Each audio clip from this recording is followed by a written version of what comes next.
kusina. Welcome to Kusina ni Bambi or dayon kamo sa Kusina ni Bambi.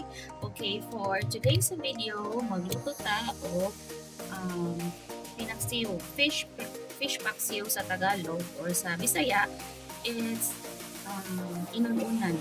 So, kay magluto mo tag inununan guys. By the way, magtatagalog pala ako ngayon kasi meron akong friend na nag-request na magtagalog daw po ako. Kasi po, hindi daw niya po naintindihan yung mga pinagsasabi ko sa vlog ko tuwing nagluluto po ako. So, might as well, Tagalog ko na konti kasi yung ilang ko sa amin. So, una, since paksiw yung lulutuin natin, fish paksiw, so, or fish, so meron tayong fish, diba? So, ito yung sangkap natin, meron tayong fish. Yung ginamit ko nito is yellowfin na tawag sa isda. Not sure anong Tagalog yan, basta yellowfin. Meron rin akong talong, meron ako dito sibuyas,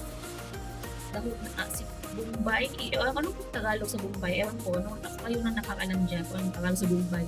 Tsaka ahos, at tsaka meron din tayong lemon, at saka ito bell pepper, and ito, green onions ata.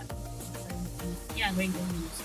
And then, for a twist, meron akong ilalagay na butter at saka kimchi sa fish paksiw ko. So, ilagay na para hindi masyadong boring yung fish paksiw natin. So, lalagyan natin ng kimchi. So, tingnan natin kung anong kinalabasan na buhay. So, ito, my favorite magic sarap para hindi na ako magiging ng mga spices at saka iso, paminta na iso. So, yun lang yung ingredients natin. So, let's start na magluto kasi gabi na. Okay? Myers for now.